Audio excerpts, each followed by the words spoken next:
What's up guys, welcome back to my channel. My name is Crystal. This is Crystal's Copia, where we live a life of abundance. We are in the kitchen today because we are in the kitchen stage of our declutter. I'm not sure where I'm gonna insert the clip, but we're gonna do the fridge and the freezer, and we're also going to do all of the cabinets. Now, not too long ago, I did a kitchen declutter with me. I'm gonna leave that linked above. That was in 2019. We're now in 2020, and I'll say some of the areas that I decluttered last year held up really nice. Like I had some cupboards that were great and systems that really worked, but such as life, other cupboards, not so much. So like this one, for example, it is a wreck, and I'm gonna show you guys it. I wanted to give you guys some tangible tips. I didn't want you to just watch me clean my house. I mean, I know sometimes you're into that, like some people like to watch motivational cleaning videos, and my number one goal for this series is to get you guys motivated and to have you do this with me, but I wanna give you some tangible tips too and make sure that these videos are educational and helpful to you. Also, don't forget to give this video a thumbs up. It lets me know the type of content that you like. Also, don't forget to hit that subscribe button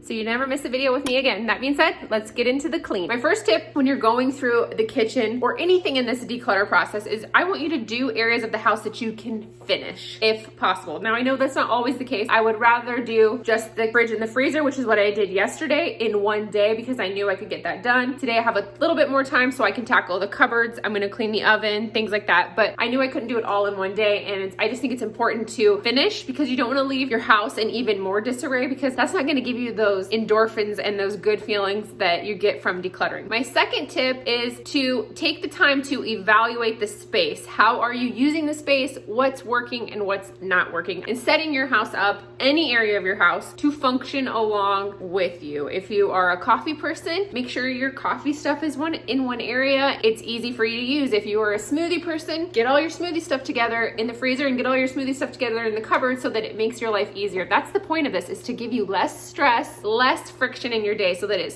operates really smooth. So that's my second tip. Evaluate the space, see what's working. My third tip is just because you spent money on it, or just because you might use it, or you should have used it, or you feel guilty for not using it, doesn't mean that you should keep it. I have some things in my house that are great kitchen items that I literally never use. And this time around, I'm gonna be ruthless with getting rid of them. I want to bless someone else with those items. They're just taking up space, and no matter how good my intentions were when I purchased it or was gifted it, it's not getting to good use. Time to say bye-bye. Forgive yourself for the guilt and really ask yourself, am I actually gonna use this item? And then another thing to think about is if you're kind of in that someday mentality, I recommend having a box for purgatory items where you're not officially getting rid of it, but you kind of write a date on the outside, and then you know, okay, if I haven't entered this box by this date, it goes. Because you'll be surprised how resourceful you are when you don't have something at the house. Yesterday, we were trying to open a bottle of wine, and we left the wine opener at the office because we had an event there. We figured it out, okay? We put a screw in there,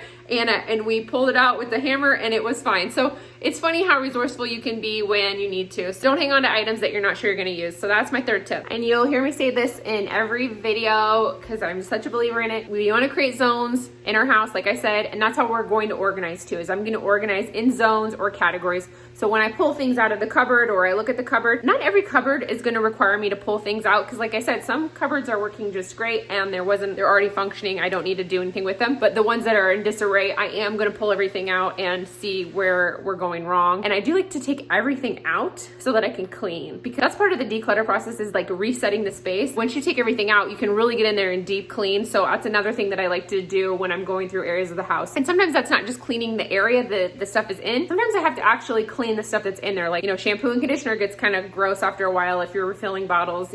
Spices can need a little wipe down. So use this time to also refresh the space as well as organize and declutter it. Okay, with that being said, I am going to start with some cleaning. I am going to first clean the microwave, and then I'm going to clean the oven. Now, my trick for cleaning the oven is a product that I've used for years. It's Norwax paste. This video is not sponsored. I don't sell Norwax, but I do believe in their products. I'm going to leave it linked down below. Basically, it's a solid paste. You're going to see me use it, and I just wet the rag and I rub it in the paste, and then I put it all over the bottom of the oven. It has no fragrance. It's non-toxic. Like some of the other chemicals in oven cleaner can be really toxic, so this one has no fragrance. I put it on, I wait 20 to 30 minutes, and then I go in and scrub it. Super fast. It makes the oven cleaning a lot easier, and it doesn't wreck your hands. It's not toxic to your body. So I wanted to take a second to show you guys the outfit, because these leggings, you can kind of see they're kind of like a plum fabric, but they are from TJ Maxx. They're New Balance, and they are amazing. They're so soft, and they were 17 bucks. And then I got this hoodie from Amazon. I will link it down below. This is like one of the most comfortable organizing cleaning outfits that I have. It was so cheap. I actually got these shoes. They're Adidas from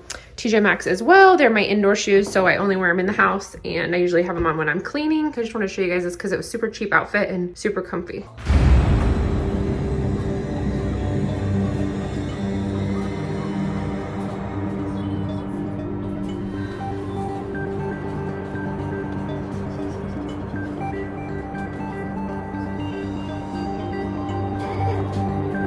Just kind of a little tip for you is when you do the fridge declutter and clean out, I recommend you do it the day of garbage day or the day before garbage day, because you definitely don't want any of this old food hanging out in the fridge. We're getting ready to grocery shop, so this is perfect time. I lost a little bit of footage, but I just want to show you kind of what we're doing so far. Is I'm just taking it out a shelf at a time, and then I'm cleaning the shelves as I go. This is a great time to throw away expired produce, expired condiments, anything that's gone bad. Also, anything that's at the very bottom you know you're not going to use, just get rid of it so you can start off with a nice clean slate. I also recommend setting up your fridge in zones. So what we try to do is we try to keep one area where we keep all of the snacks. We try to keep all condiments in the door. It just makes the kids finding snacks way easier. Also, when I'm cooking, I know where all the leftovers are, so we know what we're using up and what needs to be thrown out. It just makes life so much easier when you know where you keep things in your fridge. So I always say that organizing can save you money, and when you clean out your fridge, it's going to be a prime example of that, because you're going to see all the stuff that maybe you have so much excess of that you didn't realize you keep buying it out of habit. Also, too, stuff that's gone to the back of the fridge that's icky now and you wasted. So I like to keep a little notepad on the side of the fridge. This is where my family writes if we're out of something and we need to buy it. That's where it goes. Sorry, my dryer's going in the background. This is also, I also have a little notepad where I jot down things that we don't need to buy. So like cleaning out the fridge, we have 2 bottles of syrup that are full and we just don't eat a lot of syrup. That's not an item that's going to go bad quickly, so it's fine, but I just want to make sure I'm not continuing to buy it thinking that we're out of it. So this is a great time to really take inventory of what you're buying so that you're not wasting money and wasting food. Another hack for you is I definitely recommend you do this when inventory is low. So if you know you have to get groceries, try to do it close to that time. Don't try to do it after you've bought a bunch of groceries. It's just going to make it harder for you to navigate through the fridge, and you might end up buying duplicate items, so it's better to clean it first.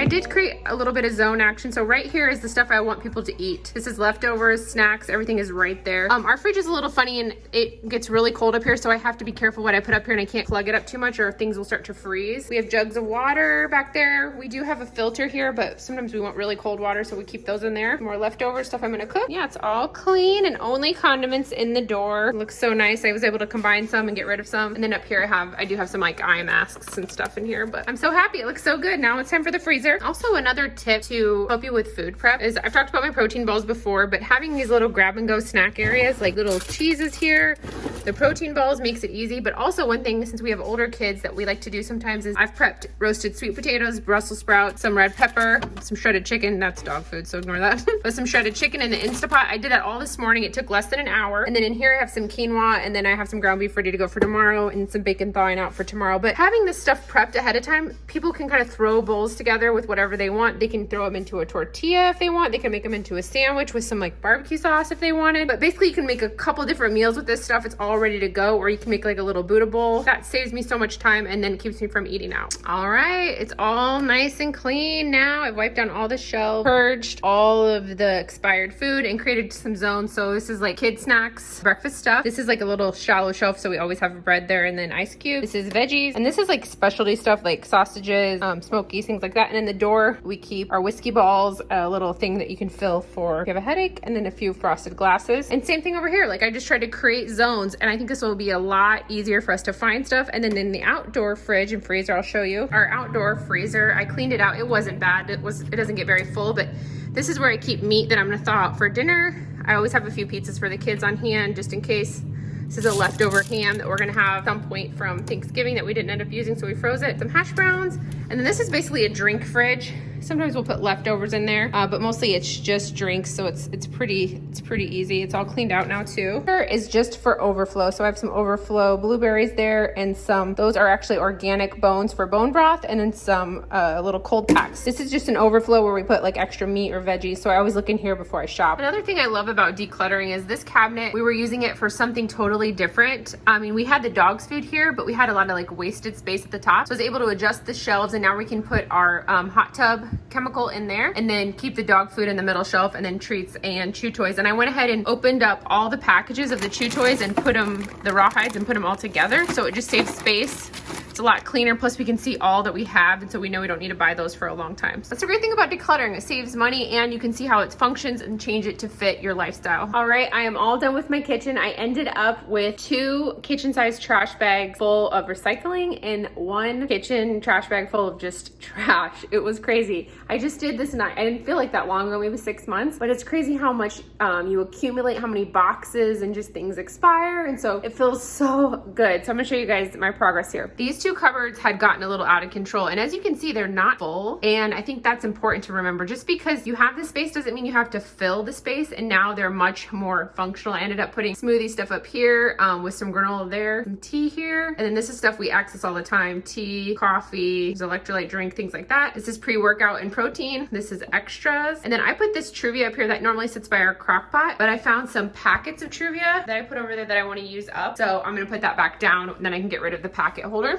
Now the cupboards I'm showing you were the ones that needed love. This is another one that had gotten crazy. I'll show you guys the before and after of this. This is extra canned stuff. I don't buy a lot of canned goods, so I keep them up there, and then I cleared out enough and decluttered enough that I could put my Instapot in here and take it off the counter, which I was loving that. Basically, the snack drawer was working well for us. All I did was go through and just throw away any things that were almost gone or packages that were empty, anything that was expired. This is our junk drawer, and it was doing pretty well, so I just kind of tidied it up a tiny bit. Cleaning under the sink got a little crazy, so we've organized that. This is refill stuff that we use a lot, dishwashing stuff, trash bags, and then back here are vases we don't access a lot. This is shoe care. And then in the very back, I have some Drano and stuff back there. Look at all this, look how great this looks now. But it's just so clear and clean. I went through and deep cleaned everything. I cleaned the stove and the microwave. It just feels so good to have it gone. I was also able to get rid of 3 binder cookbooks that I didn't need anymore. If you guys have watched any of my declutter videos before, you know that this collapsible hamper always stays in my closet, and it's for Goodwill. So I went ahead and brought it out, and look at all this kitchen stuff that I was able to get rid of too. So lots of purging. It feels so good.